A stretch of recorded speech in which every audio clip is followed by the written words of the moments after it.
Good morning. The committee will come to order, and we want to thank everyone for being here as we discuss the importance of our nation's surface transportation infrastructure, with a focus on the small firms that help build it and those that depend on it.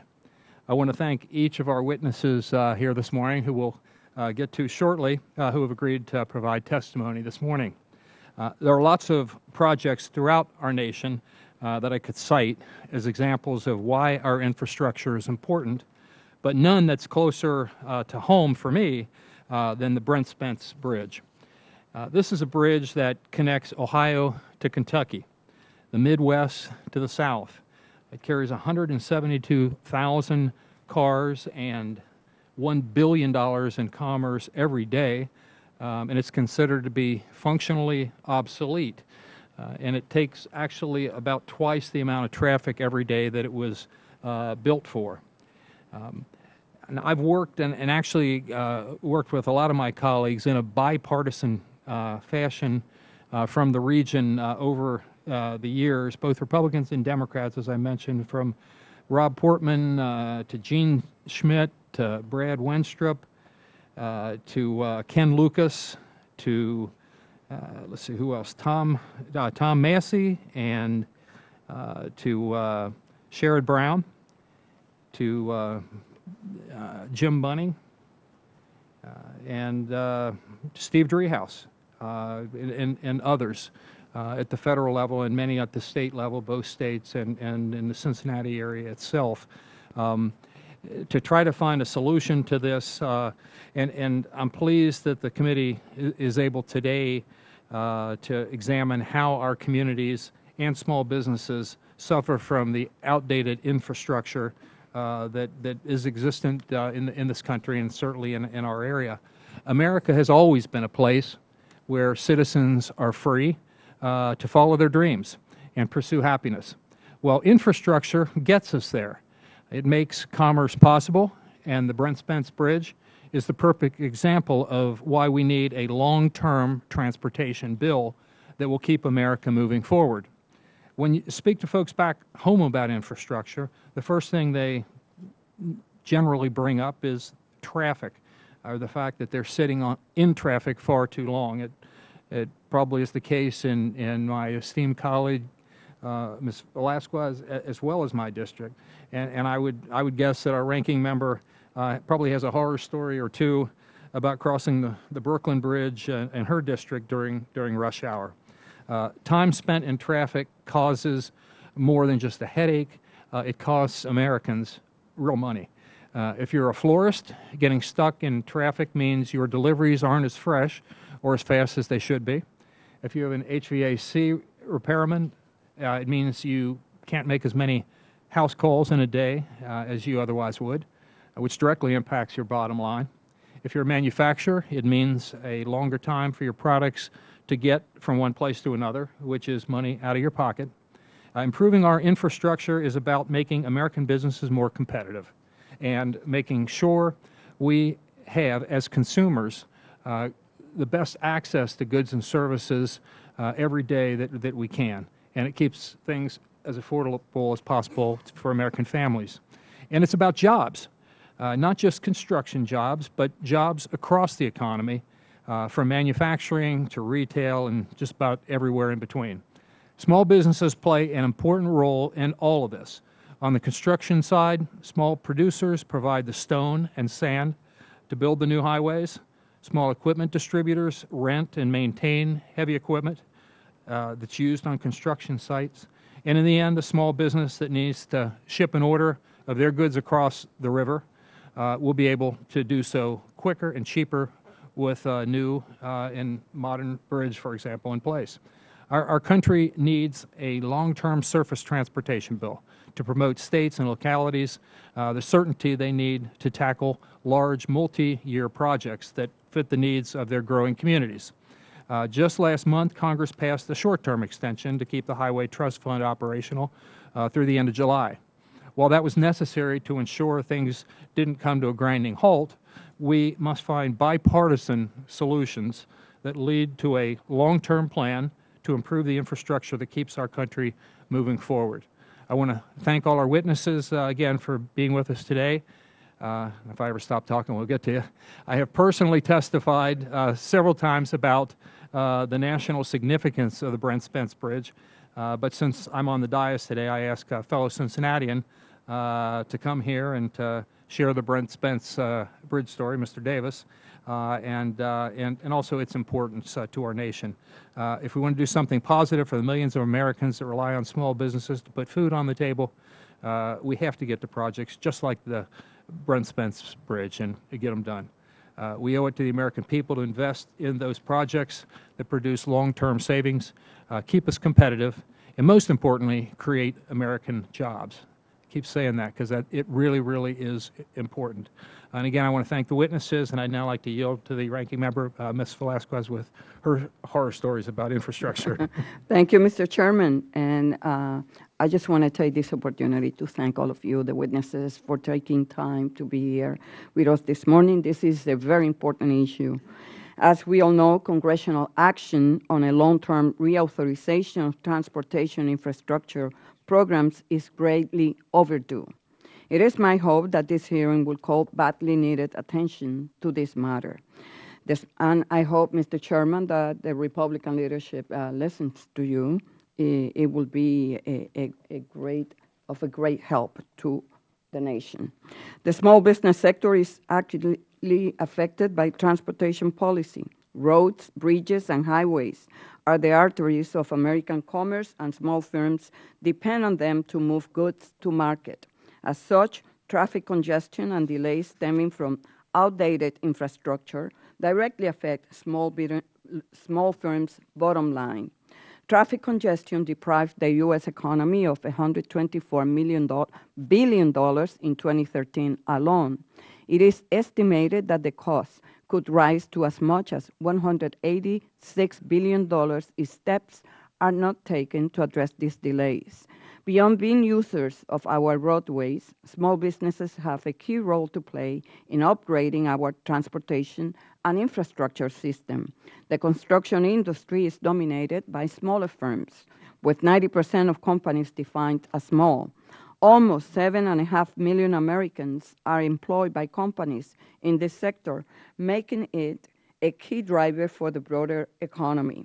Other industries like equipment operators, manufacturers, material producers, and engineers benefit from these investments.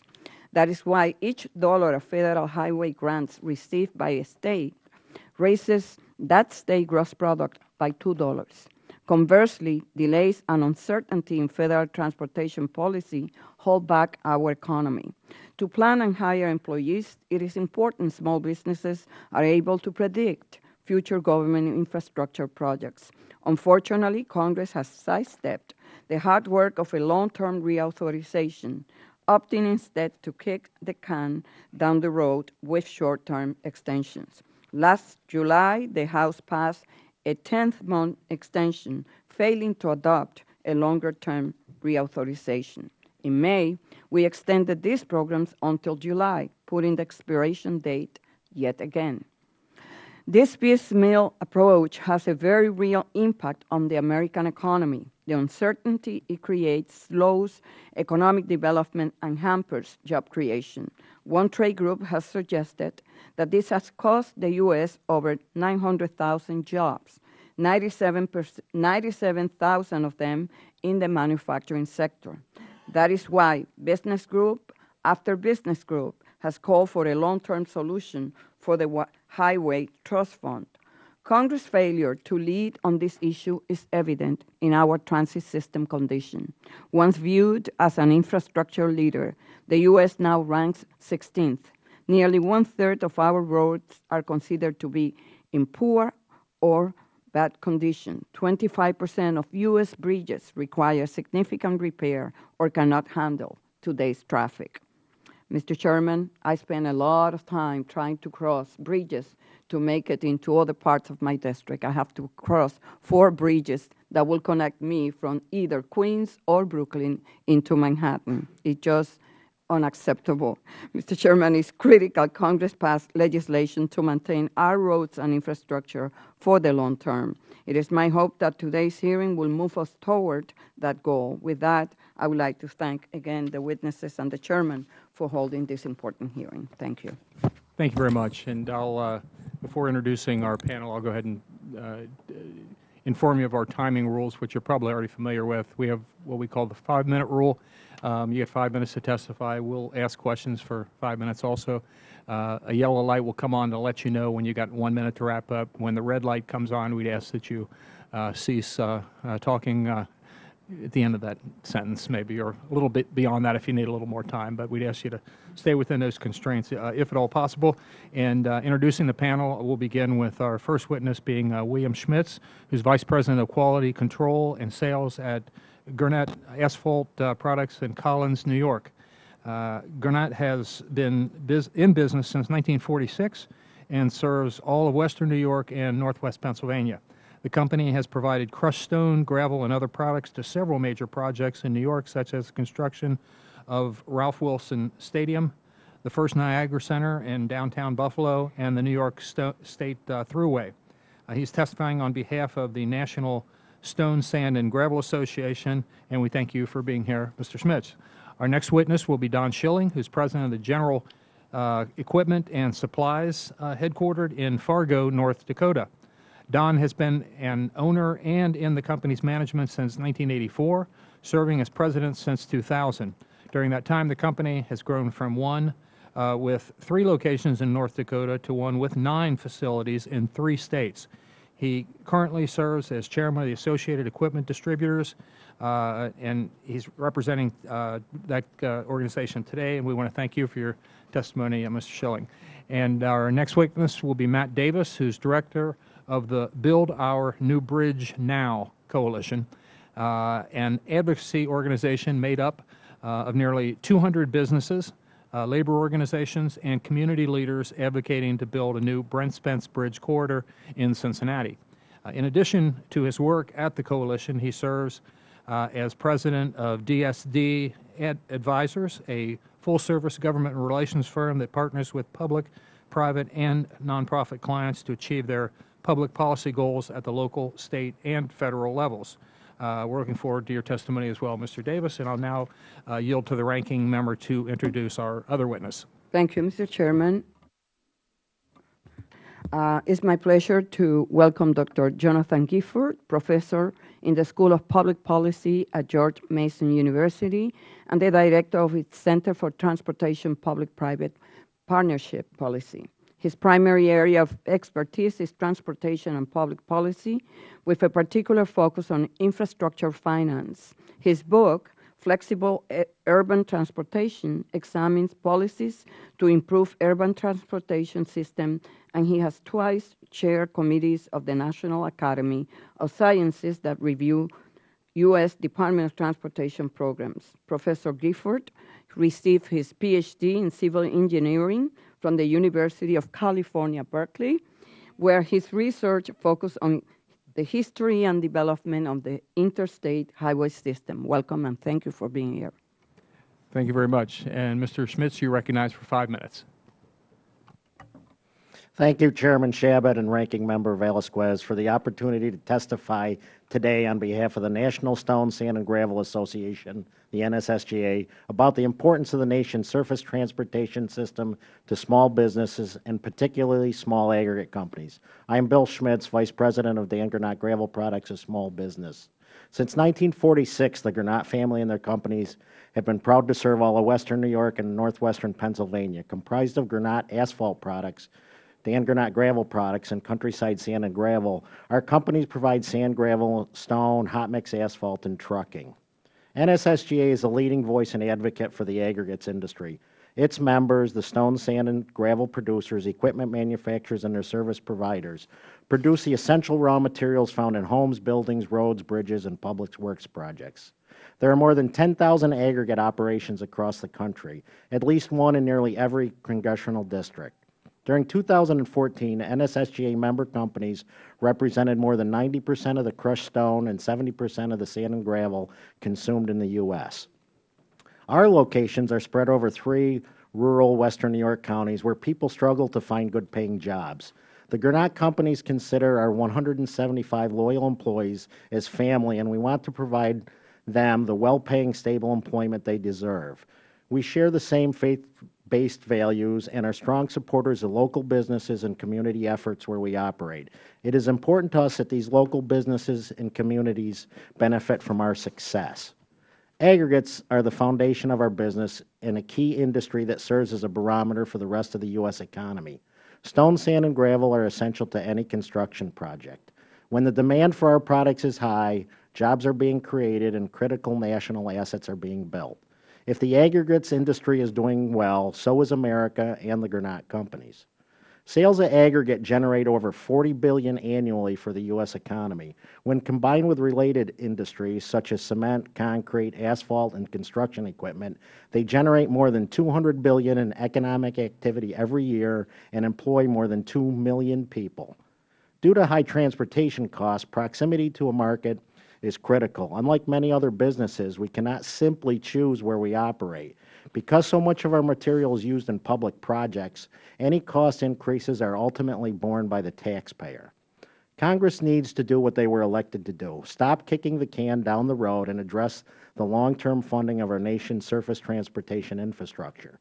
No more short-term extensions. 70% of NSSGA members are small businesses. Reauthorization is critical to us. Multi-year highway bills are important for funding for the confidence they provide state transportation departments. When they know the Federal Government will apportion their funding year after year, they have the confidence that they will be reimbursed. The process of building and maintaining our infrastructure then can proceed as planned. Stability of the program is a critical factor, particularly for small businesses. Improved safety is another important reason to pass a multi-year highway reauthorization bill now. Safety must come first to ensure that all Americans get to and from their daily activities safely. The Granat companies are committed to the safety of our employees, our most precious resource. We pride ourselves on our safety record. Our small company devotes numerous resources to maintaining our safety program. Mr. Chairman, again, thank you for the opportunity to testify today. Congressional action on a long-term highway bill, one that increases investment in the nation's infrastructure, is vital to the aggregates industry and all small businesses. We require certainty to make sound capital investment decisions. Reverting to short-term extensions will only create havoc in resource development decisions and construction projects. Attached to my statements are 2 infographics that NSSGA put together. Small change calculates the real cost to the average American of the Corker-Murphy proposal to increase the fuel user fee 12 cents. The second infographic shows virtually the cost of doing nothing. We look forward to continuing to work with you in what is right for America. If we ignore the maintenance and improvement of our nation's road and highway network, it is at our own peril. We risk the loss of economic growth, improved safety, cleaner air, and jeopardize the freedom of mobility that we all take for granted. Thank you. Thank you very much. Mr. Schilling, you're recognized for 5 minutes.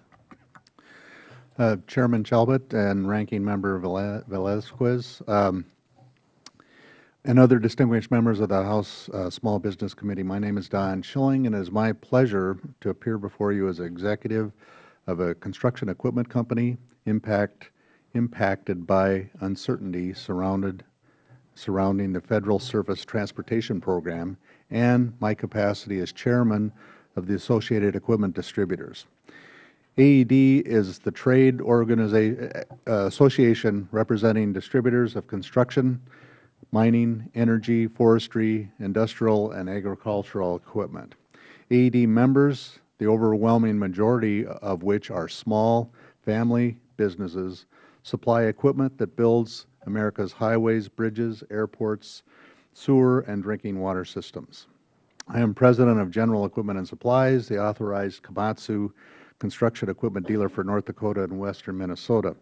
We have 4 North Dakota locations, 2 facilities in Minnesota, 1 in South Dakota, and employ 235 American workers. General Equipment and Supplies and AED members across the nation are ready to supply the heavy equipment needs to rebuild America. The Highway Trust Fund consistently flirts with bankruptcy as gas taxes and other user fee revenues are insufficient to support even the current inadequate levels of investment. This is creating enormous uncertainty for the entire construction sector. My company is fortunate. The energy boom in North Dakota has allowed General Equipment and Supplies to stay in business despite sufficient decreases in equipment sales to road contractors, which account for about 50% of our customer base. However, in Minnesota locations, which we most prominently service the market, we see dramatic reductions in sales due to uncertainty surrounding the Federal investment. In fact, between 2013 and 2014, we saw a 34% reduction in equipment whole good retail sales. Even in North Dakota, the state is reluctant to bid long-term equipment extensive jobs and recently pulled 30 contracts due to the lack of confidence in the Highway Federal program. Historically, General Equipment and Supplies and most AED members primarily sold heavy construction equipment. However, we have increased rentals by 26% between 2013 and 2014 due to the uncertainty surrounding the Federal investments. While we are grateful for the business, the drop in sales has broad implications, including forcing dealers to continue to carry rental equipment on our balance sheets along with associated financial risks, tying up cash that could be used to hire more workers and invest in our companies. Federal highway funds' precarious situation is also impacting business decisions. My company has considered opening a new location in North Dakota, which means purchasing a 20,000 square foot building and hiring 12 to 20 new employees. We've been reluctant to expand because of the lack of confidence in the highway market, since the new facility would primarily serve road building and agricultural sectors. Additionally, it should be noted that AED members' interest in resolving the uncertainty surrounding the Federal Surface Transportation Program isn't solely to increase sales. My company services customers in a territory of over 100,000 square miles, and we rely heavily on interstate highway systems. We deliver parts nightly from Minneapolis to western North Dakota. A majority of our equipment is serviced and repaired in the field, where our service trucks are dispatched daily to remote locations. As a small business, delays and costs associated with inadequate highways and congestion sufficiently increases operating expenses and hinders investment in the company. The detrimental impact of the Highway Trust Fund certainly isn't unique to General Equipment and Supplies. In August, the fact by August, without action, economic shockwaves will reverberate throughout the country as a Federal program is unable to support the transportation spending, jeopardizing more than $50 billion annual investment and threatening $2.4 billion in equipment market activity and close to 4,000 equipment dealership jobs. Did you want to wrap up, or are you okay? I just had one more comment here. Sorry, I turned my page too soon. We did do a survey amongst our dealers, and for example, 91% of the respondents said that they would add employees if Congress would pass a highway bill. 78% would purchase new service trucks, and 91% would invest in additional inventories to help in the manufacturing sector. We have additional information in our packet that describes that. Thank you. Thank you very much. Mr. Davis, you're recognized for 5 minutes. Chairman Chabot, Ranking Member Velasquez, and members of the House Committee on Small Business, thank you for the opportunity to meet with you today to offer testimony on the importance of transportation and infrastructure to business growth. thank you for dedicating the time of this committee on this important issue, too. Thanks for spending your time on this. This is important. My name is Matt Davis, and I'm president of DSD Advisors, an advocacy consulting firm and small business in Cincinnati, Ohio. In addition to that, I am also the director of the Build Our New Bridge Now Coalition. Created in 2012, the Build Our New Bridge Now Coalition is a diverse group of small, medium, and large businesses, community, government, and labor leaders who've come together to advocate for the rebuilding and rehabbing of the I-75-71 Brent Spence Bridge corridor. These leaders joined to focus their efforts to rebuild the corridor because it's inextricably linked to our region's current and future economic opportunities, quality of life, and safety. If you don't already know, the Brent Spence Bridge is a 52-year-old span that carries Interstates 75 and 71 across the Ohio River locally. It also serves as a major artery in our national highway system, carrying the equivalent of 4% of our nation's GDP every year and connecting Michigan to Miami, servicing many communities and companies, both large and small, along the way. Locally, the Cincinnati region has a distinct geographic advantage which has supported our economy. Beginning with just within just a 90-minute flight or a one-day drive of 25 of the top U.S. metros and 41% of the nation's purchasing power. Couple those numbers with the amount of the nation's GDP I referenced before, you can see that our geography has served our region's residents and small, medium, and large businesses very well. Unfortunately, our roads and bridges have not. The Brent Spence Bridge was built more than 50 years ago to create jobs and spur our economy. Now it's failing our region. The Brent Spence carries more than twice the amount of vehicles per day that it was designed to accommodate, is considered functionally obsolete, and was given a grade of C- in 2014 by Kentucky transportation officials, down from a B+ grade in 2006. Congestion on this crumbling, decaying, and out-of-date span continues to increase, stifling productivity, slowing the flow of goods and commuters, raising safety concerns, and lowering air quality. According to our MPO, the Ohio, Kentucky, Indiana Regional Council of Governments, approximately 60% of our local population and 75% of our local jobs are within 5 miles of I-75. This data shows us that the interstate corridor and the Brent Spence Bridge that supports it are critical to our region's present and future. Businesses chose the Cincinnati region because of its economic climate, and infrastructure, particularly the Brent Spence Bridge corridor, is a key component of that climate. So we must care for it to ensure our economic future. Another statistic you should know, you are 3 to 5 times more likely to be in an accident on the Brent Spence Bridge corridor than you are in any other portion of the interstate system in Ohio, Kentucky, or Indiana. That stat leads to wonder what the future holds for the safety of our commuters and businesses. If we do nothing, will conditions improve? Probably not. And if we don't, then we fear that existing businesses will relocate and prospective businesses will look elsewhere. The corridor's future can either create a roadmap to our region's future or hold us back if we do not develop a strategy to modernize it. Businesses, particularly small ones, operate on very thin margins. As the old saying goes, time is money, and that rings true for every small business in Cincinnati and in the country. In order for those businesses to stay afloat, they need reliable roads, bridges, waterways, airports, and railways to move employees and goods from place to place as safely as possible. If a delivery or an employee is late, it can cause major disruptions for that business with a multiplied effect on our region. The Build Our New Bridge Now Coalition is one of many groups that believe in developing strategies on infrastructure at the state and national levels with a set of priorities will be a springboard to significant job gains, particularly for small homegrown businesses. So I said we asked what would happen if we did nothing. Let's ask what happens if we do something on this Brent Spence Bridge project.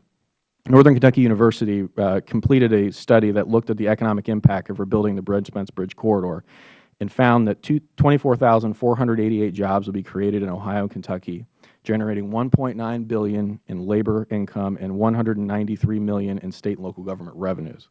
Keep in mind, those are real jobs and real income just from the construction of this one project. I know most of in Congress have not traveled the Brent Spence Bridge, and many of you never will, but you all have projects like these in your district that, if completed, could make a huge difference. Providing reliable and safe infrastructure is one place where Washington and the states can play a major role in supplying the tools for success for America's small business. The sky is the limit for the future of small businesses, but not if employees can't get to the office or a delivery truck is constantly late. If that happens, the sky won't be the limit. They won't be able to get off the ground. Thank you for your time today and attention to this important issue, and I look forward to answering any questions you may have. Thank you very much. One kind of interesting historical fact is that the Brent Spence Bridge was slated to be dedicated, but it had to be delayed till the following week. It was supposed to be dedicated the week of John F. Kennedy's assassination, and so they did it the following week instead. So that tells you also how old the bridge is. So, Dr. Gifford, you're recognized for 5 minutes. Thank you. Chairman Chabot, Ranking Member Velasquez, and distinguished members of the committee for the opportunity to speak today. I'm a professor at George Mason University, where I direct the Center for Transportation Public-Private Partnership Policy. The Center provides objective analysis of transportation public-private partnerships through research, education, and outreach. We believe that a better understanding of P3s will lead to their more appropriate use. I'd like to make 3 points today. First, public-private partnerships for transportation projects offer significant opportunities for small business. P3s generally involve design, construction, and long-term operation and maintenance of transportation projects. P3s usually last 35 years, in some cases up to 75 years. These long-term agreements support small business. Business needs include engineering materials, construction, public affairs, community relations, architects, attorneys, security, and appraisers. These business needs are not just for the construction of the project, but also for the long-term operation and maintenance, which goes on for decades. Such long-term agreements foster the creation and sustenance of local businesses. Moreover, such opportunities are not just discretionary on the part of the concessionaire. States participating in P3s typically establish goals for participation by small, woman-owned, and minority-owned businesses and disadvantaged business enterprises. For example, Virginia's goals for 3 of its major projects total more than $1 billion for the design and construction phase alone. The recently completed 495 and 95 Express Lane P3 projects in Virginia supported more than 28,000 jobs during construction and employed hundreds of DBE SWAM firms during that time, 184 firms for the 95 Express Lanes and 250 firms for the 495 Express Lanes. A long-term surface transportation reauthorization can support small business by removing barriers to P3s and by continuing and possibly increasing Federal support for P3s. Without long-term reauthorization, agencies do not have the budget to let and continue meaningful contracts. Large firms can often absorb this uncertainty, but small businesses are not well equipped to deal with the off-on nature of the current Federal process. A major barrier for P3s in many states is the Federal ban on tolling reconstructed interstates. Congress may wish to reconsider that ban since so much of the interstate will require reconstruction in coming decades. Significantly relaxing or removing this ban can be done at no cost to the Federal budget, and it would allow states to decide whether and how much to explore tolls as a means of renewing and expanding their highway systems. Congress may also wish to extend or expand current programs that support P3s, notably TIFIA and PABs. TIFIA provides loans and credit support to most P3 projects. PABs, or private activity bonds, level the playing field between bonds for P3 projects and municipal bonds by exempting PABs from most Federal income taxes. President Obama's proposed qualified public investment bonds would expand the dollar amount available for P3s by eliminating the current $15 billion cap on PABs. My second point relates to the Federal gas tax. The gas tax and the Highway Trust Fund have played important roles since 1956 in the construction of the interstate system and support for the Federal Aid Highway Program. The current gas tax rate doesn't support the program's ongoing expenditures. Congress has filled this gap in recent years from the general fund. Continued reliance on the gas tax as the primary source of program funds is problematic. As cars get more fuel efficient and the numbers of hybrids and electric vehicles increase, a flat per-gallon tax on gasoline generates less and less for each mile driven on our highway system. In the long term, Congress will decide how much financial support it wishes to provide the program and how to pay for it. An increase in the gas tax could support an ongoing program at current spending levels. However, in the longer term, other sources of state, local, and Federal revenues, such as tolls, may provide a more stable and suitable financial foundation for addressing the nation's transportation needs and opportunities. Global capital markets appear to have a significant appetite for infrastructure investment. Investment in the U.S., however, is limited due in part to a lack of bankable projects. Removing barriers to tolling could enable more private capital investment. My third and last point relates to the University Transportation Centers program. This program has supported many universities, including my own, to research our nation's transportation system and educate generations of students who go on to design, construct, operate, finance, and maintain it. As an active participant in the UTC program for most of my career, I would like to assure the committee that the program has generated considerable value in research, education, and professional development. Our nation appears to be on the cusp of major changes in its transportation systems. Important innovations include autonomous vehicles, GPS, mobile devices, advanced materials, companies like Uber and Lyft, and public-private partnerships. These innovations are transforming the movement of people and freight. They are also disrupting industries and institutions that make up our transportation system. Continued support for the UTC program will allow research and education to continue to contribute to expanding the development of such innovations and our understanding of how they affect society. That concludes my statement. I look forward to your questions. Thank you. Thank you very much, and we want to thank all the panel members for their testimony this morning. I think we're all excellent, and we'll start the questioning, and I'll begin with myself. I'm recognized for 5 minutes. Mr. Davis, I'll start with you. Downtown Cincinnati, as you know, has gone through pretty significant urban renewal over recent years for the better. It seems to be looking a lot better downtown, more people coming down, and just general, I think, attitude of the city about itself. Could you discuss what the new bridge, the Brent Spence Bridge, if we can finally get it done, what impact that would have on the overall urban renewal of the city, and also what, especially, this is obviously the Small Business Committee, what impact would you see this having amongst small businesses in not only downtown Cincinnati, but throughout the region? Thank you, Mr. Chairman. I'll take the first question first about urban renewal, how it could affect Cincinnati. As I mentioned earlier, our statistic that 75% of the jobs in our region are within 5 miles of I-75, and as you know, Mr. Chairman, I-75 runs right next to downtown, right through the urban core, and also goes into northern Kentucky. So it's really the Brent Spence Bridge, the corridor, is really at the center of our is at the center of our central business district. Expanding that, unlocking that, decreasing the congestion, in our view, will lead to greater investment. There's the CBO reported in 2014 that every dollar spent on infrastructure can lead to anywhere between $1.15 and $1.25 on return. So there's the numbers right there that show that it's a good bet that infrastructure investment will bring a high return.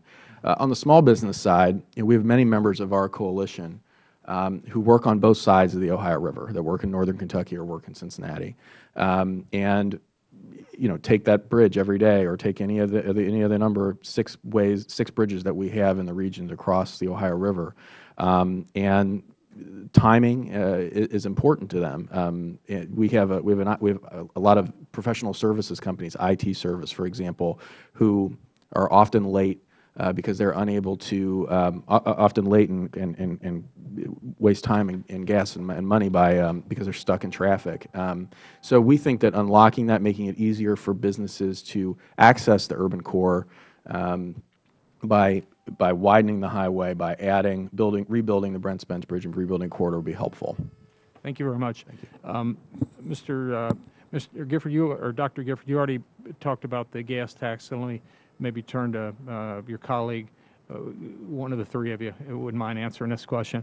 With people driving more fuel-efficient vehicles, do you have any suggestions outside the raise the gas tax box that we ought to look into? Are there other ways besides that you could see us coming up with additional funds to move forward on transportation? And whoever wants to handle it, Mr. Schilling, you look like you might want to. Well, yes, I'd like to state a couple of things. Number one is even if the gas tax, if we looked at indexing the gas tax based on inflation, would help increase the revenues. But also, I think a lot of talk has been centered around actual miles driven, because you have a lot of vehicles using the highways that do not burn fuel or very much fuel anymore. So mileage seemed to be more appropriate mechanism for paying for the user fees. Okay, thank you. Mr. Schmitz, let me ask you this one. In your written testimony, you talked a little bit about the negative impact that the waters of the United States regulatory action coming from the EPA will have on your industry. Could you elaborate a little bit? What are you concerned about there? That's a very ominous decree looking at us. We operate several operations which dredge sand and gravel from underwater. Ponds that we've created that are not connected are now being considered as waters of the United States. One of our dredging operations, which has been in existence since 1964, has now fallen under this jurisdiction, and we've spent hundreds of thousands of dollars on studies proving our point, but the ominous overreach that the waters of the United States has us concerned at all of our locations, because even the mud puddles along the side of the road in front of our operations are now considered under jurisdiction. Thank you very much. My time's expired. Gentlelady from New York, the ranking member, Ms. Velasquez. Is Thank you. Dr. Gifford, I want to go back to the highway vehicle miles traveled has decreased in 2003, and now we also have increasing fuel standards and the rise of alternative energy vehicles. So this makes the gas tax even less of an indicator of highway usage. So given that reality, what sort of funding structure is most appropriate to fund highways in the long term? In the long term, I think the viability, as I stated, of the traditional per gallon gas tax is limited. There are a lot of alternatives that have been placed on the table by many of the constituencies surrounding this issue, looking at a VMT or a miles traveled tax that is under consideration now, an experiment in Oregon. It looks technically viable, and it looks manageable in ways that can protect the privacy of motorists, so that they don't have a government tracking their everyday movements. I think that's quite viable. I mentioned tolls in my statement, and yes. I think like gas taxes, tolls are a user fee, and from a public policy standpoint, I think looking at ways to charge users for their use of the system has a lot to commend it. The gas tax was a loose proxy for usage, but tolls, I think, are more direct and may be, as I mentioned, something where at no cost to the budget the Federal Government could enable. So let me ask you, from a small business perspective, user perspective, such as those involved in trucking or delivery-oriented companies, what is the least burdensome alternative? I think it depends. That's not a very clear answer, but the tolls are usually higher for heavier vehicles. So step vans or delivery trucks are going to pay higher tolls than a light duty vehicle like a pickup truck or a car. On the other hand, gas taxes are also heavier. Those are more gas dependent or diesel fuel dependent vehicles. So raising the gas tax also has a disproportionate impact on them from that perspective. Appropriately so. They're heavier, larger vehicles. Yeah. And with large general fund transfer occurring since 2008, all states now receive more funds that they contribute to the Highway Trust Fund. If Congress acted to tie the trust fund more closely to highway use, some states could again end up in a net loss position. What is your view on this, on that issue? The issue of donor-donee, and now all donee states, to a certain extent, is a difficult one.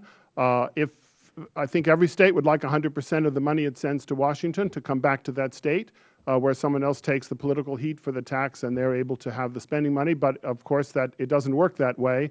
We're our Constitution gives 2 votes in the Senate to every state. We built the interstate system, and not every state was able to pay its costs. So I think some regional equity always emerges in a federal system, and rightly so. Those are the terms of the deal in which the union was created.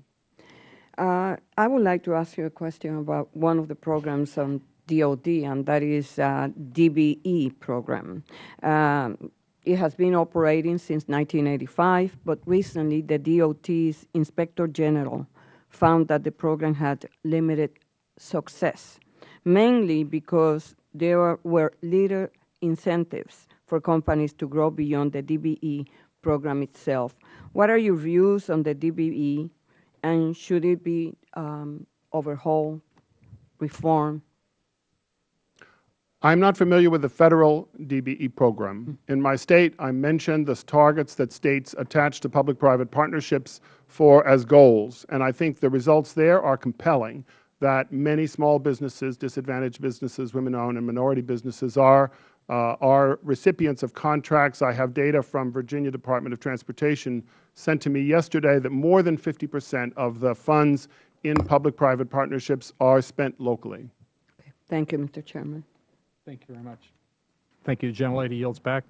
Gentleman from New York, Mr. Hanna, who is the chairman of the Subcommittee on Contracting and Workforce, is recognized for 5 minutes. I'm also a guy who's owned lots of Komatsus, as in heavy construction for years, used tens of thousands of yards of gravel. But to get to the point, though, we're on our 33rd extension. I mean, to say that I agree with all of you is, I do. And I think most members here do. The question is, what are we doing about it? And we're not doing a whole hell of a lot, are we? But to respond to the talk about the gas tax, in many ways it's become a more regressive tax. We know that mass transit doesn't pay in, and yet we can understand the value of mass transit. We also know that 18 to 34-year-olds, they're not driving, yet they enjoy the full benefit of the highway system through all the things they order online and all the other things. And we know that people who drive cars that don't necessarily pay in, which is roughly 2 or 3% now. So there's a lot of things about how we fund this are problematic and lead us to believe that we need an overhaul. And Oregon's experiment is just that, an experiment. It's not going to happen in any kind of time limit that's going to help us solve our problem that we're talking about today. I think we can all admit that. So my point is that all of this builds a case, and triple Ps are nice, but they're not happening either, right? And it's something else we need to talk about. But all of this builds a case for me to take the money out of the general fund and find it someplace other than this kind of pretense we have about dealing with it some other place. And that's what we've had to do. That's how we were short. And I think that is what Congress is trying to do at the moment, is find it someplace else. But I want to know what you think about that in terms of 18 to 34 years olds who aren't driving. Why is it that mass transit isn't paying in? I can appreciate both sides of that argument. But Mr. Gifford, go.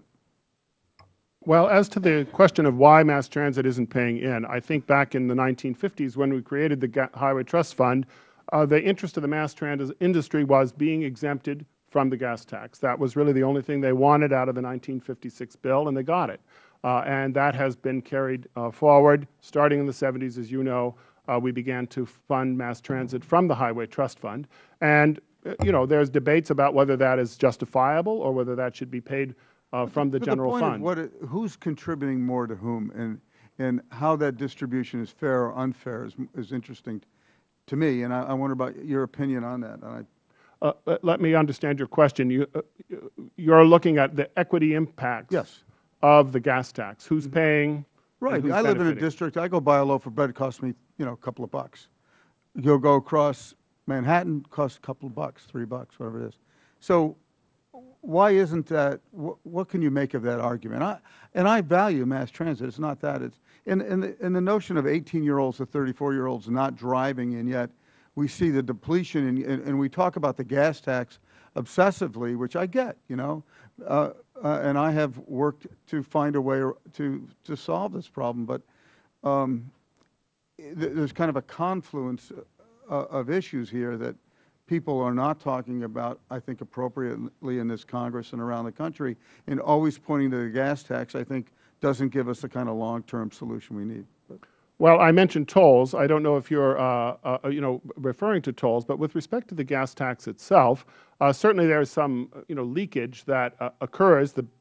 All of the benefits of using the highway system do not redound only to the vehicle that is operating, the vehicle driver for a personal vehicle or a delivery truck for a commercial vehicle. The whole economy benefits, as I think my colleagues on the panel have mentioned, when we have a well-functioning transportation system. But there's no perfect taxing mechanism either. And so you could certainly take the money out of general funds, but I think you know only too well how difficult it is to find pay-fors in the current general fund environment. And I agree that there are general benefits that redound to the economy from a good functioning transportation system. Would you agree then, in the time I have left, that there are a broad section of our economy and people therein who benefit from the highway system but don't pay proportionately? I would say they don't pay directly, but when I order from Amazon, I pay a delivery fee, and that delivery fee goes in part to a delivery company that is paying gas taxes or other fees. That's fair. Thank you. Thank you. The gentleman's time has expired. The gentlelady from California, Ms. Khan, is recognized for 5 minutes. Thank you, Mr. Chairman, and thank you for holding this hearing. I really appreciated the testimony from all of our witnesses today. And I sit on the House Transportation and Infrastructure Committee, very proud member, so I love it that we're bringing this incredibly important issue to how it impacts our local small businesses. I think that's extremely important. And certainly, I'm happy we sort of got into the discussion about how do we fund going forward our incredible needs in transportation. Certainly our infrastructure is crumbling around us. We have something like 70,000 bridges in this country that are deficient. That's really troubling to me. And I drive an electric vehicle, so I haven't been to a gas station for 4 years, and I think that's part of what we're discussing this morning. Our gas tax shouldn't be the only way going forward that we are going to try to attempt to fund this incredible need in the country. I'm one of those that would like to look at alternatives. No one mentioned yet, but I even think a flat fee when folks register their cars annually with the DMV might be an interesting alternative. But I do think we need to apparently the gas tax still only brings in something like $34 billion annually, and yet we need about $50 billion annually to keep up with our infrastructure issues. So clearly that's not the way forward, so I'm glad we're talking about this. I do have one idea that would help to fund our freight corridor in this country. I've come up with an idea that doesn't raise a tax, doesn't call for a new fee, and it would work by diverting 5% of our incoming import fees at our ports. If we divert that, it would be about $2 billion a year that we could fund our freight projects in this country so that they wouldn't have to compete on an ongoing basis with the Highway Trust Fund. And I think that would solve a lot of our issues in this country in terms of congestion, in terms of moving goods, in terms of making us competitive globally. So I'm hoping that bill will get some traction. I have a couple of Republican co-sponsors so far, but I could use more. But, I was going to I'm very concerned that we've had this short-term fix, and I was going to ask Don Schilling this question. We were told by some construction folks that construction jobs are, for the most part, seasonal. And we were told that because of what Congress are in action recently, that we have missed the summer construction season by not allowing for projects to be put on the books. Can you explain that to me? Is that correct? Or what impact do you think this short-term fix has on our summer construction jobs? Yes, it very much impacts us. As I mentioned, in North Dakota, for the May letting, they pulled 30 jobs because of the no funding secured. Basically, by the time they get those jobs back on the docket and bid them, our work season will be done. So if you look at our bidding cycle, most of the bidding is done November, December, January, February for projects that start then in March and work through the end of October. And we're, of course, as far north as you can get, but most of the other states around us are the same. They're very seasonal. There's a lot of things that can't be done in the winter months. I appreciate that. And Mr. Schmitz, I was going to, in your testimony, you talked about how the cost of the materials increased because of transportation costs. And I was wondering if you could elaborate on what are transportation costs that then get passed on to the consumer in materials like sand and gravel. Yeah, transportation is a huge part of our cost of doing business. Our products are heavy. We're generally within 25 miles of the market, but if it's an area devoid of aggregate, we ship via rail and tractor-trailer over longer distances. The cost of the material over 25 miles, the transportation actually outweighs the cost of the materials.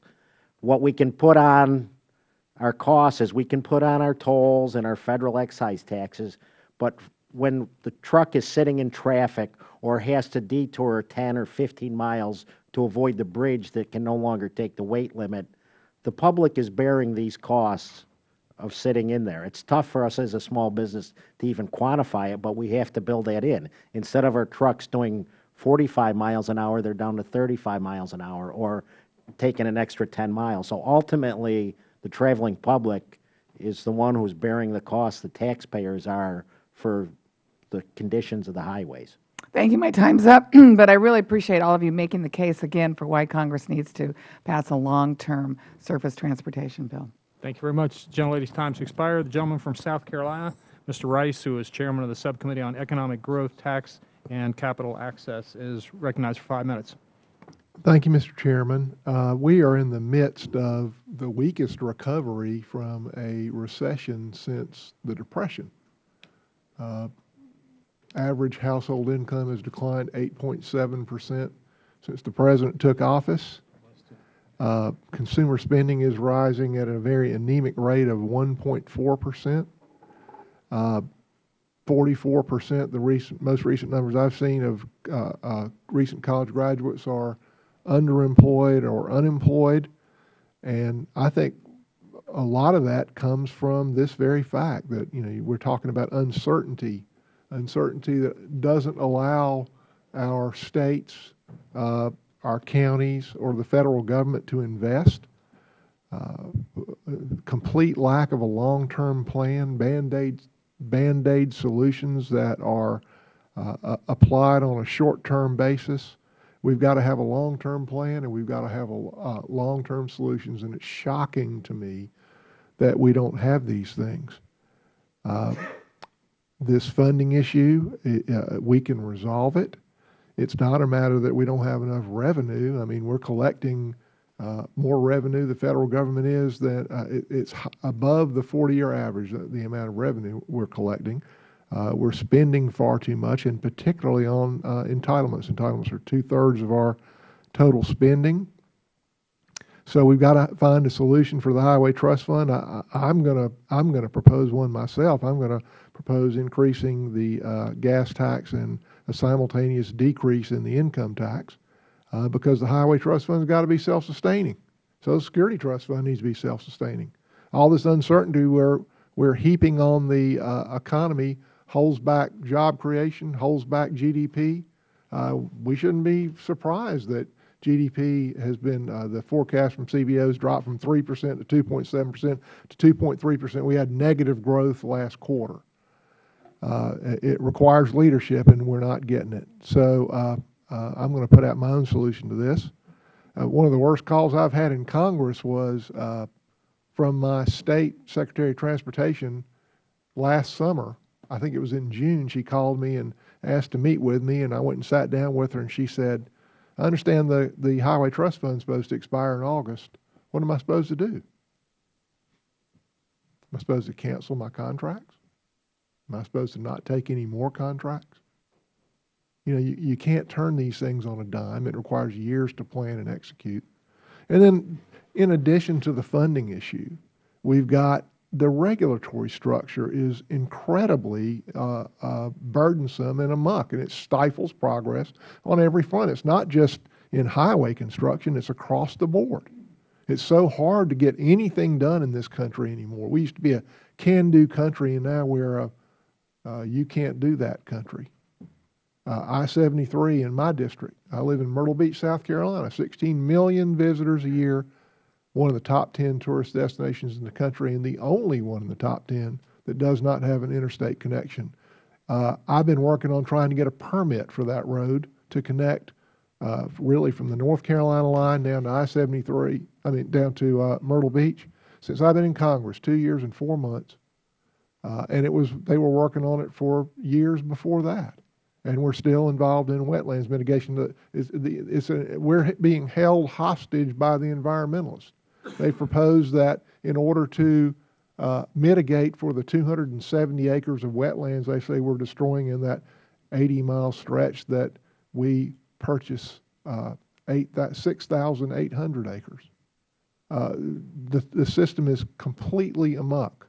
The Port of Miami, they've been trying to get permission to dredge that port. There's not a port in the southeast that can take the post-Panamax ships today until they get dredged. Port of Miami's been trying to get permission for 16 years, been trying to get a permit.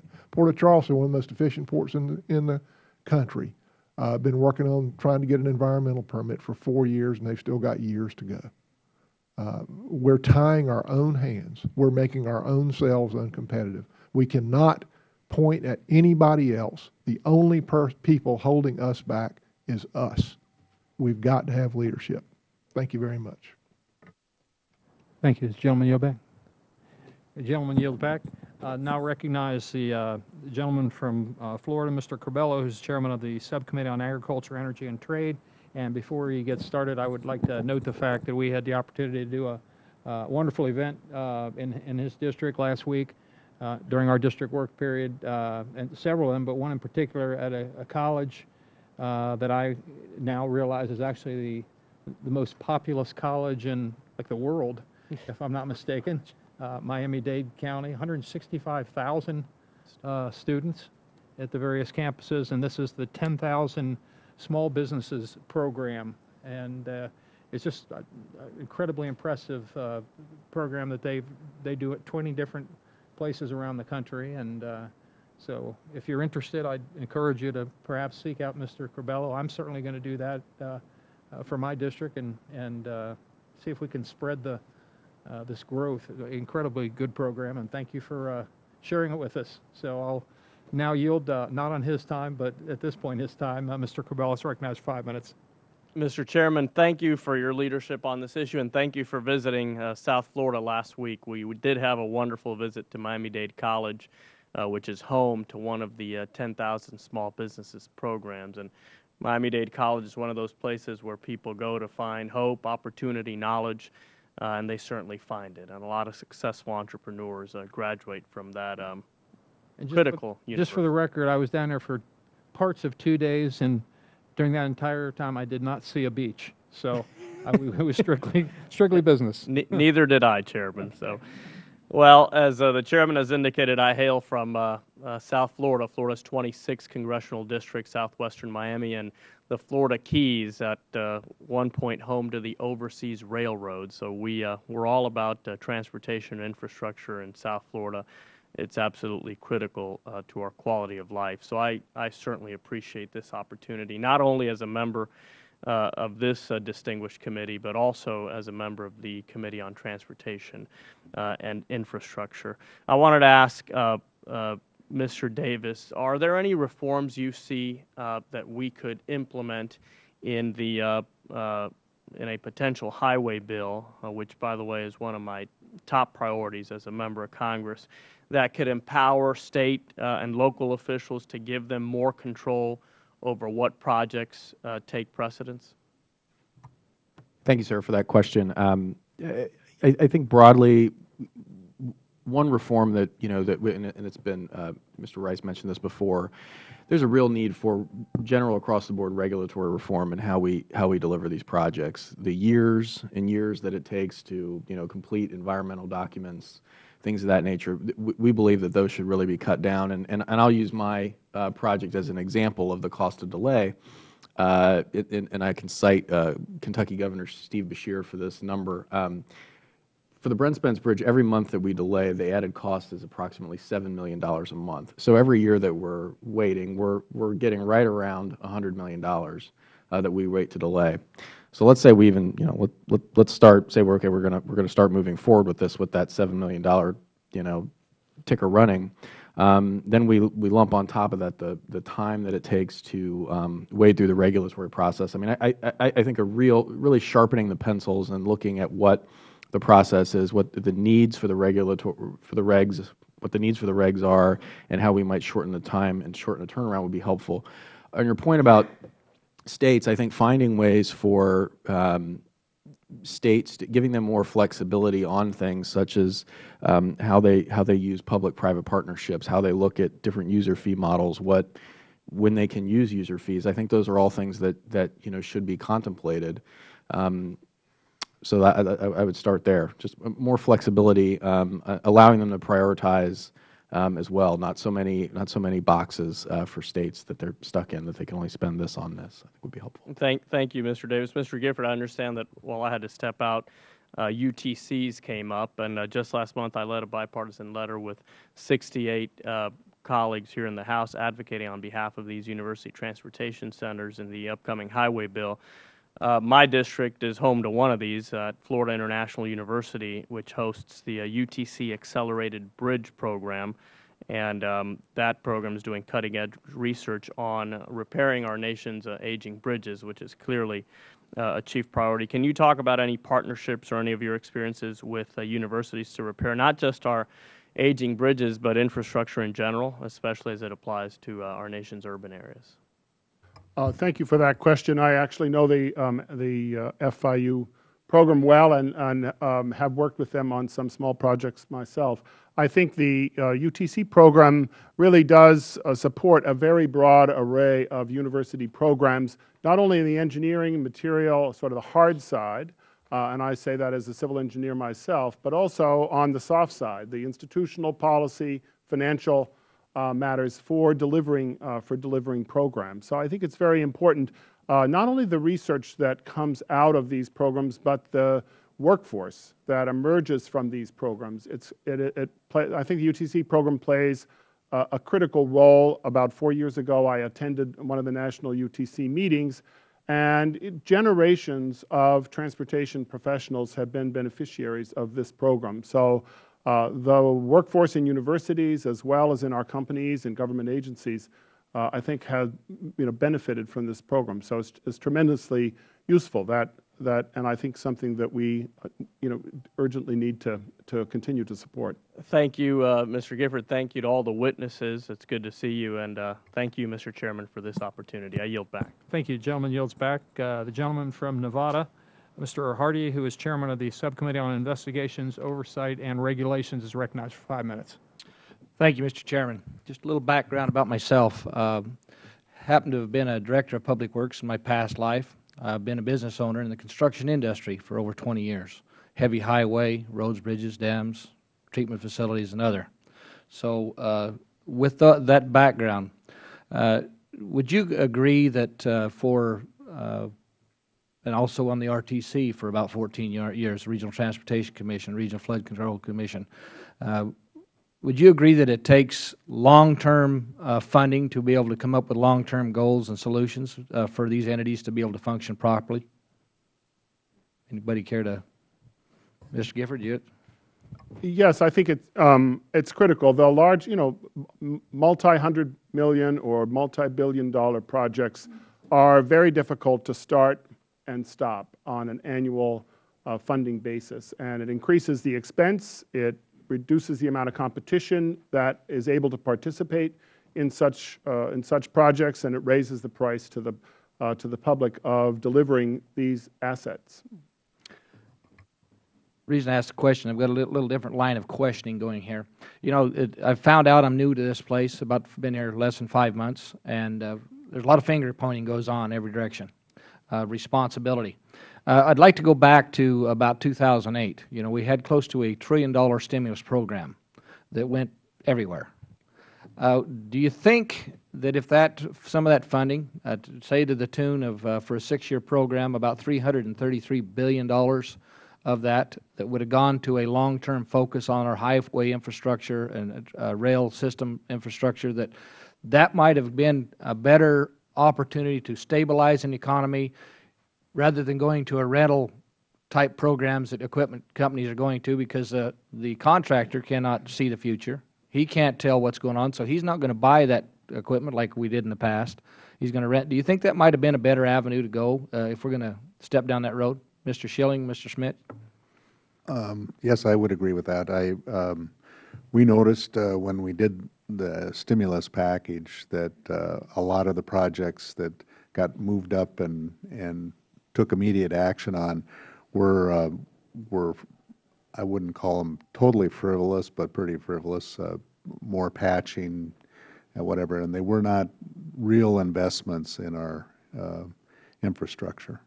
So I would echo that sentiment. Also, the projects that were done, it was a rush to get them done. In New York, we did a study. It takes 13 years because of the regulatory environment and such for a project to come fruition. That shot in the dark did nothing to help the long-term plan. It was a quick fix, overlay some roads. It was not money well spent. Thank you. Seen the same thing myself. It was a quick fix for certain things that didn't need to fix lots of times, that were just on the mediocre end. Things like the bridge could have been done and done right and been done and over with, and it wouldn't have been a problem anymore. Do you believe that maybe you have some of the same? Do you have any of the same frustrations I have with the way the funding is done within this place, where fuel tax takes care of all sorts of things, rather than a focus is targets? You know, if it's I believe that fuel tax should maybe go for highway projects, interesting enough, and maybe light rail projects should have another source of funding, targeted funding. I believe in targeted funding, and would be better for us. And I don't call it taxes; I call it fees. Anybody comment on that? Short time here. I believe the user fee is the way to go, and that the revenues collected from highways should stay in the highways. The revenues collected from other things should stay in those. The fact that the people using the highways are subsidizing all other forms of transportation are, it's not good for business. I guess I'll stop there. I'm running out of time, but I really believe that we need to focus on those type of issues for fees. We need to make sure that we provide long-term, because I'm a type of individual that truly believes that when the engineers are busy, I know I'm about to get busy. And when they're not doing anything, I know I'm about to get really slow. And so we need to look for the future, stop looking for the immediate fix, but to go for the long term and make sure we're out there. So with that being said, you all support the taxing fuels, you support the the indexing of fuels. Is there any other avenues that you think are out there that you believe might be a good fix, Mr. Gifford, on that? Well, as tolling? I mentioned tolling, and not so much to impose tolling, but to allow states to decide if they wish to consider tolling for reconstruction and renewal of their systems. Thank you. The time's expired. Thank you, Mr. Chairman. Thank you. The gentleman's time's expired. The gentleman from Nevada mentioned that he'd been here for about 5 months, and I remember I've been here almost 20 years now, and when I was first elected, another member told me that when you first get here, you're very kind of starry-eyed, and you're thinking, you know, how did I ever get to this place? And within about 5 months, you're wondering, how did these other members get here? So it doesn't take too long for that to occur. The gentleman, and that has nothing to do with the next gentleman from California, Mr. Knight, who's recognized for 5 minutes. How did that guy get here? My comments will be very simple. I think we're going down the road to maybe increase gas tax. In California, we're at about 63 cents. We're talking about raising it another 20 cents by January 1st. So we will be the number one, as in California, we like to be number one in many tax categories. So us being number 3 right now doesn't sit real well. But that 20 cents is going to be an upwards of $1. For every time you fill a gallon gasoline, you're going to be paying almost $1 in tax, and you could be more with our global climate change issues. We could be paying well over $1 in taxes. So I guess my question is if we're going to go down this road of more gas tax or higher gas tax, is there a point where the consumer is not going to take it? We are not going to be able to drive as much. Every week that I'm home in the district, I average 850 miles on my personal car. At some point, it's going to be transferred into, well, it already is, into a gallon of milk, into the groceries we buy, into all of the products that we buy. Do you see at some point that we just can't go down that road, that we have to make the commitment from the general fund, that we have to make the commitment from what the taxpayers believe, that this is one of the highest commitments from government that we have on infrastructure where people can rely on? Anyone want to take that question, that we're getting to that point? Sir. Thank you, sir. It's hard for me to speak on behalf of consumers about what is or is not the tipping point. 63 cents is a lot for some; it's not a lot for others. So, those pocketbook issues are tough. What I would say, though, as it relates to the work of this committee and the work of the Congress, is that if those investments don't happen right now and the priorities aren't made right now, and the strategies aren't put in place, aren't set forward right now, that number is only going to go up. So the 63 cents only goes up. It's like at home, you have a leaky roof and you don't pay attention to it and you say, oh, I'm going to let it go. And then the next thing you knew, you're ripping your whole roof down because you got to redo the whole deal. So it's a pocketbook issue on the 63 cents and where the tipping point is. And that's something that businesses and consumers, a decision that they'll make by themselves. But one of the things I'm excited about this conversation is that hopefully it kickstarts a real prioritization within the Congress about making and taking some steps right now so that those dollars don't go up in the future. Well, I firmly agree with you. I think that prioritizing this is what Congress should be talking about. Outside of maybe defense of this nation, one of the things an average taxpayer is looking for is a solid infrastructure. I need to get from point A to point B to go to work or church or wherever we're going to go. I need to be able to get there. And so infrastructure is always going to be one of those top priorities. Yes, sir. I would add that it's not only the revenue side that we need to look at, but the spending side and how efficiently we deliver infrastructure. And I mentioned P3s in my statement, public-private partnerships. And I think the record is pretty solid that in terms of minimizing the life cycle cost for the delivery of assets, public-private partnerships have a lot of benefits compared to traditional delivery through design bid build or design build projects because of a focus on operations and maintenance and minimizing those life cycle costs. So we may be able to enhance the value we derive from funds that we are raising. I agree. I've been part of an author of design build bills in California, several of them. They do save money. They are a faster way. All of those things are helpful. But in the end, we're going to have a funding source that is going to be reliable. I think that a reliable funding source is got to be a big portion of the general fund. It just has to. If we have a user fee or if we have a mileage fee, like many states, and my state is talking about that, how many miles you drive. So if I drove 850 this week and you drove 12, is that going to be the most effective way? Is that going to be the most useful way? And that's going to be several studies. That's going to be several ways down the line. But we are going to have to make that commitment. I think the biggest commitment is going to have to be a bigger commitment from the general fund. And I yield back the balance of my time. Thank you, Mr. Chair. Thank you. Gentleman yields back. The gentlelady from American Samoa, Ms. Reauthorization, who is the chair of the Subcommittee on Health and Technology, is recognized for 5 minutes. Thank you, Mr. Chairman. I want to thank the panel for appearing today. Dr. Gifford, back in my home district of American Samoa, almost every business qualifies as a small business. At the same time, American Samoa has some of the worst surface transportation infrastructure in the nation. This lack of quality surface transportation infrastructure has a lasting and profound negative effect on those businesses, and it is safe to say that the American Society of Civil Engineers would grade American Samoa's infrastructure with an F.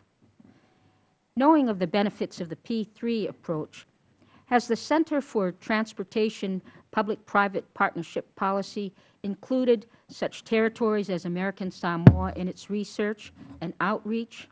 Also, what challenges do you see in incorporating the P3 approach in the territories? I have not had the privilege of visiting American Samoa, and I'm not very knowledgeable about it. I will say I'm more familiar with Puerto Rico, which is a different case, of course, but they have been aggressive in the use of public-private partnerships with some success in their airport and highway projects.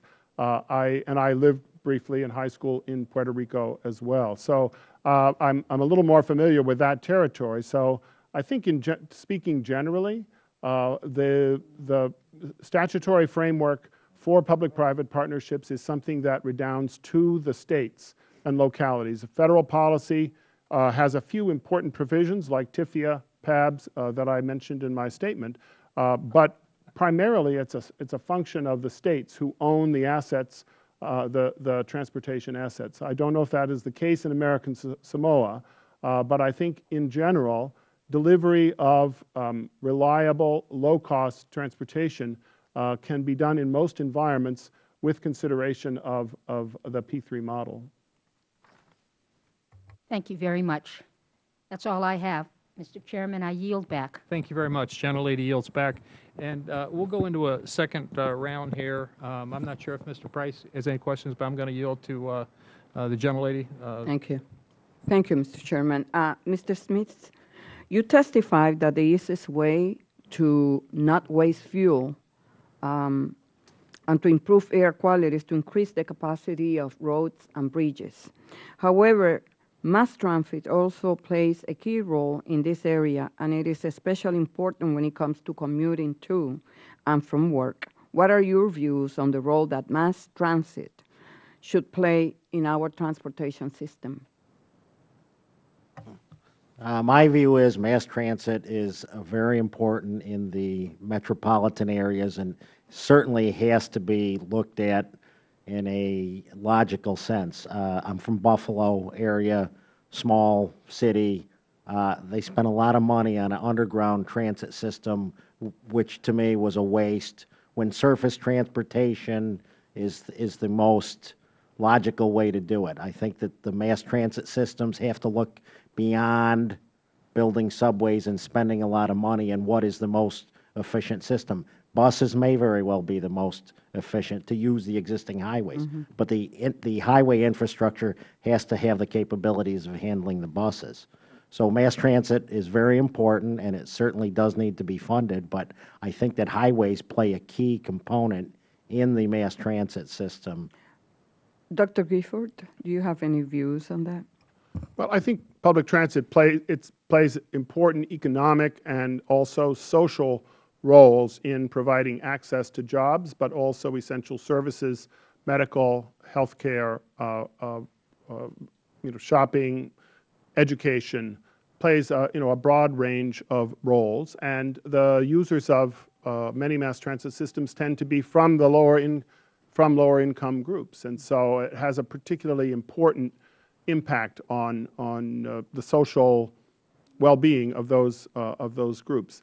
The method of delivering that in the most cost-effective manner, I think, is something where we could see improvement. We have had for the last 50 years a model of generally public agencies delivering transportation services, and we're now beginning to see, for example, in Denver, the Eagle P3 project going from downtown Denver to Denver International Airport is being delivered through a long-term concession, saving considerable amount of money over the original cost estimates. Those can be paid for with something called availability payments from the government. So the government is still paying for the service, but delivering the product, the service, in a more efficient way. Thank you. Mr. Schilling, contracting requirements such as Buy America provisions can help U.S. small businesses by ensuring demand for their products. However, it can create compliance difficulties, even if a tiny portion of a larger product has a foreign component in it. In this regard, MAP 21 expanded the Buy America requirements on federal aid highway projects by applying these requirements to an entire project, not just the portion that receives federal funds. Have this provision affected small companies like yours? Are they a good thing or a bad thing from your perspective?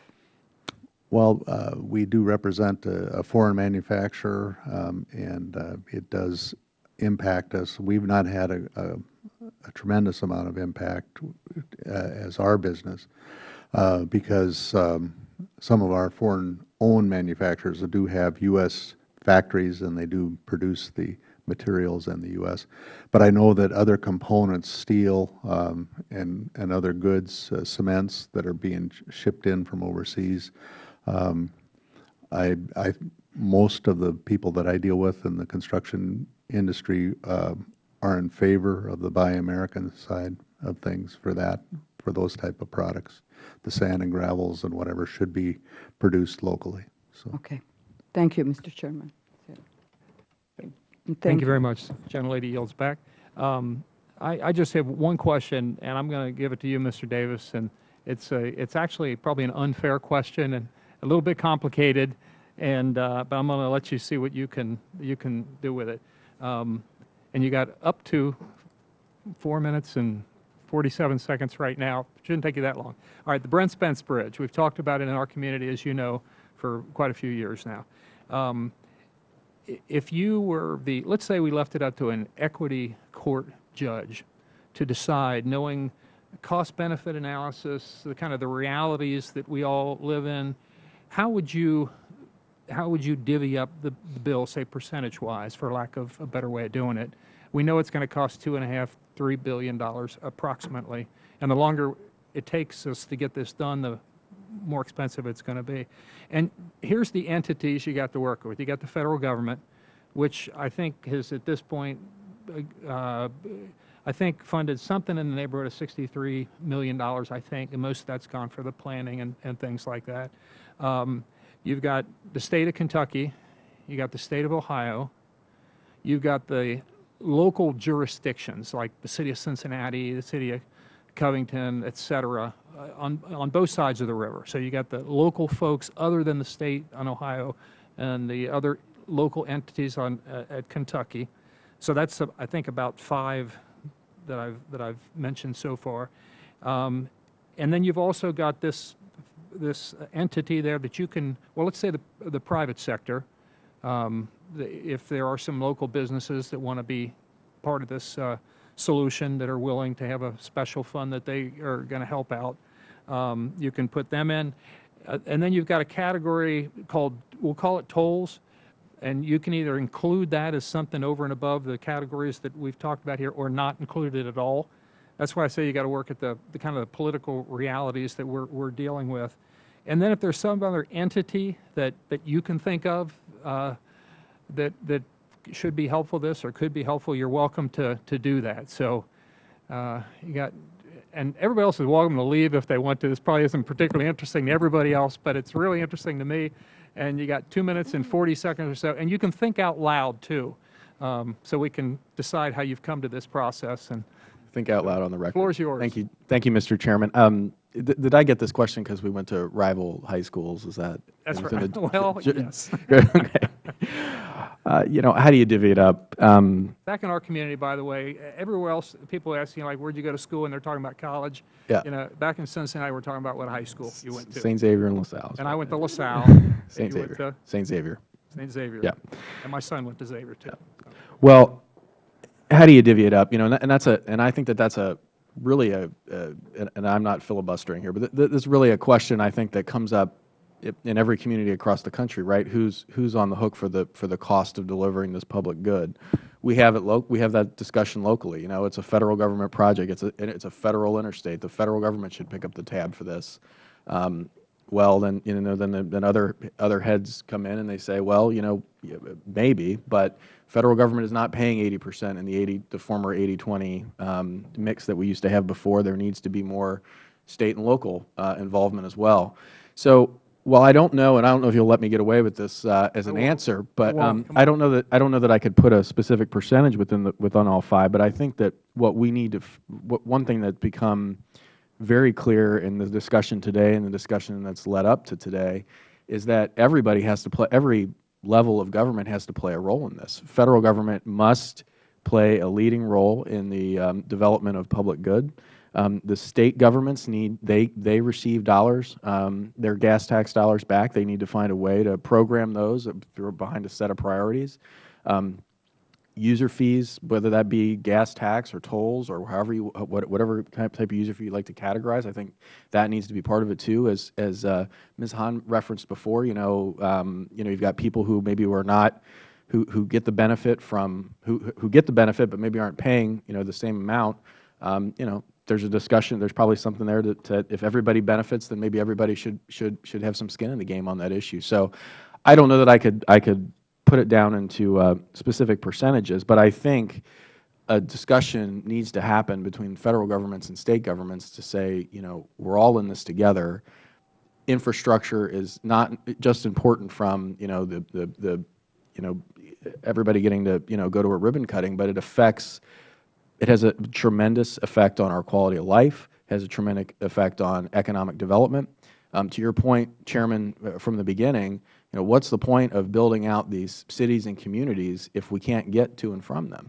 From a small business perspective, what's the point of having a florist to use your example from the beginning, in downtown Cincinnati, in an urban area, if his or her customers can't get to and from there? So I think it's a shared cost, but I do think that there is a leading role that the federal government needs to play.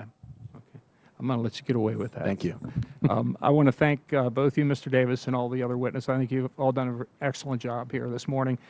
So thank you for taking your time to help us. And members, we have 5 days to extend their remarks or to file extraneous materials. And if there's no further business to come before the committee, we're adjourned. Thank you.